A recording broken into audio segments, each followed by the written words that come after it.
Welcome back to Green Call, the only environmental human rights show on the New Zealand airwaves, strictly here on Auck TV.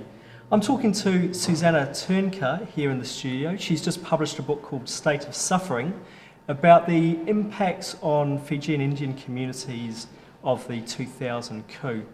Welcome to the show. Thank you. Thank you very much for coming in. It's a real pleasure to have you here. It's good to be here. So you were in Fiji at the time of the coup in 2000? Yeah, I'd been living there for a year and a half, doing my PhD research on communities and religious practice and kind of traditional anthropological things, never sort of imagining I was going to be working on violence when the coup broke out. So it took you off in a totally different direction in terms of your research?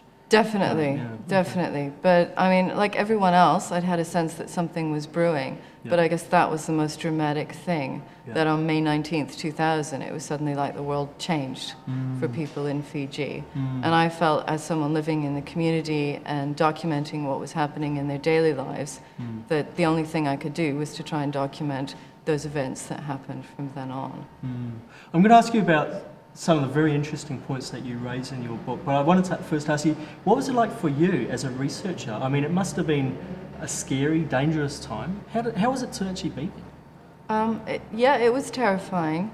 I think if I knew at the end how long it would last and exactly how violent it would get, I probably would have been on a plane going home. But at the time, and that's one of the things that I explore in the book, at the time when a thing like that happens, people have certain kinds of coping mechanisms, and one of them is sort of telling yourself, well, it's going to be over soon. And there'd been coups in the past, in '87, and they'd lasted sort of a day or two. So everyone was saying, well, this will be over in a day or two. And I kind of fell into that mindset as well, and kept sort of thinking, well, it might take a week, it might take 2 weeks, and there was no real knowledge at the time of how long and just how violent it would get. And I guess, of course, there's no way possibly of knowing, so you have to assume, make decisions based on previous information, I guess. Yes, I mean, you either leave at that moment and sort of say, okay, this isn't what I signed up for, but that felt kind of like leaving a community of terrified people behind and sort of saying, well, I've got some special status and I'm going to go. But we felt, I'd been living there with my partner and our kids for a year and a half, and we felt very embedded in the community. And so I thought I had a responsibility to try and document what was happening, and that's really what the book came out of, a document of that time and those events for the Indo-Fijian community in particular. In the part of your book that I've read, you talk about the community making a very clear identification. They weren't from the city, they were Guyana, yeah, they were villagers. And that has very strong obligations of mutual support and help and reciprocity and things like that.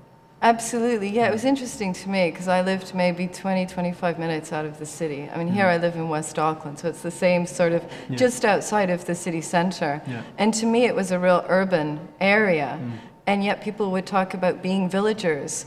And when I first moved there, after a few weeks, they were saying, oh, the villagers are doing this, the villagers are doing that. I was saying, which villagers? From which village? And then finally, you know, because I'm using Fiji Hindi, right? And so I'm thinking, there's something I'm not getting here. And sure enough, finally they're saying, we're the villagers, you're a villager, you live in a village. When they kind of spelled it out for me, that's when I realized, oh, there's this kind of, and then they, you know, said, we're villagers, we care for one another.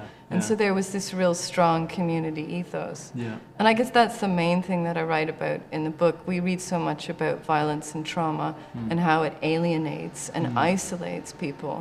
And yes, it does do that. But what really struck me was the community-wide processes that people use to try and make sense and cope with the events. So and I think that's the point of terrorism, unfortunately, that it strikes terror quite widely. It's not just the victim or the victim's family, but the whole nation or the whole community or the whole world in some cases feels that. And I try and write about, you know, that visceral feeling that it's not just what happens to the person next door, but what's happening across the nation.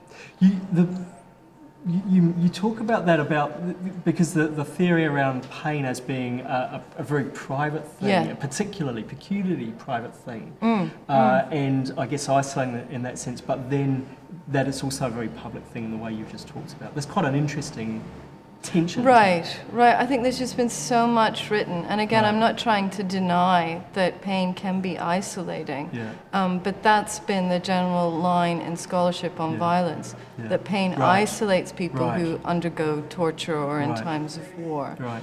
And I guess because we had been there for a year and a half, and I had an idea of, how conversations are conducted, who people interact with in their daily lives, and I saw the same kinds of processes being played out during the coup, except people were exchanging not news of weddings, but news of attacks and news of house burnings. But it was affecting everyone intimately, regardless of whether it was their house on fire or someone they didn't even know, a friend of a friend of a friend.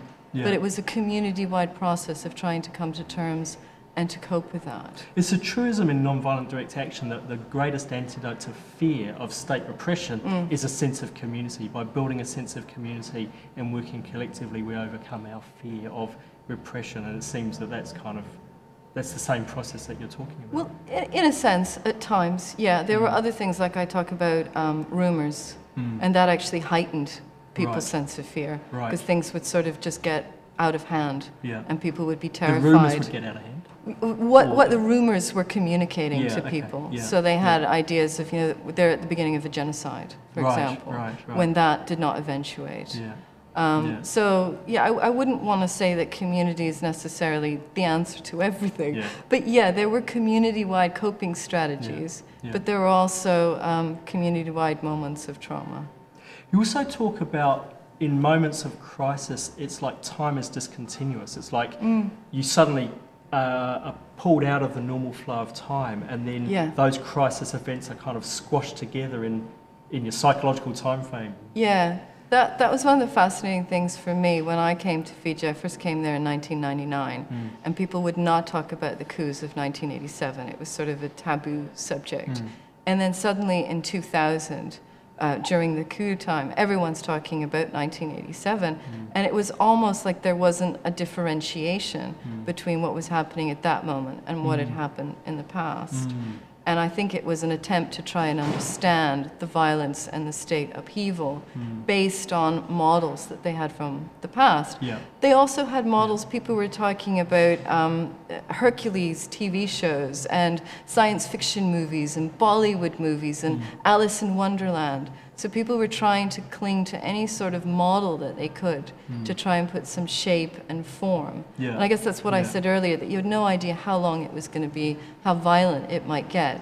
So people used whatever events they could, be them from fiction or from their own history, to try and put a framing. Are there lessons for us here in Aotearoa that we can draw from your research and your experience there, the experiences in Fiji? I guess to look at these community-wide processes and to look quite imaginatively and broadly about where they might be.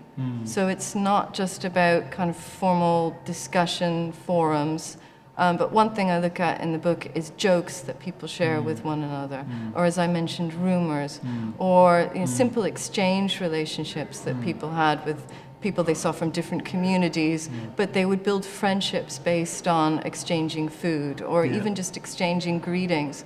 So I guess it's to quite open up your mind about where those sites that those solidarities can be built are actually occurring. And I guess my other question is kind of related, I guess, is do you think that the work that you've done provides strategies for helping traumatised communities to deal with the effects of that? I mean, because communities experience trauma around the world in all kinds of shapes and sizes, and so do you think there are lessons there that can be used to support and do work in that area? I guess in the sense that any mode of articulation, any mode of expression is worth fostering, and that it doesn't necessarily have to follow certain steps of. You have quite a few programmatic views on what a survivor of trauma should be going through. I found people making quite horrible jokes, but for them that was a release. So just opening up the possibilities again for where that dialogue, for where that expression. People do search for expression, Yeah, there are times where people are silenced by pain and violence, but I found that even people who couldn't narrate their own stories were relying on family members to perhaps narrate stories for them, or using language that was maybe in the third person, talking about an event that happened to them, but saying it happened to someone else. Yeah, right. So to open up the possibilities of that, and maybe not, enforce a sense of, well, people need to narrate their own story in a certain way, but allow for different forms of expression.